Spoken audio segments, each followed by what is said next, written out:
வரப்போகிற பாடலோட முதல் வரி என்னன்னு கண்டுபிடிச்சி எனக்கு கமெண்ட் பண்ணுங்கள் பார்ப்போம். இந்த வீடியோ பிடிச்சதுன்னா லைக் பண்ணுங்கள், ஷேர் பண்ணுங்கள், சப்ஸ்கிரைப் பண்ணுங்கள். தேங்க்யூ.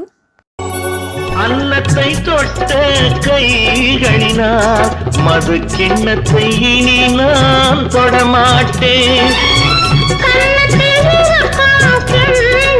எடுத்து மது வருந்தாமல் விடமாட்டேன். உன்னையெல்லாம் ஒரு பெண்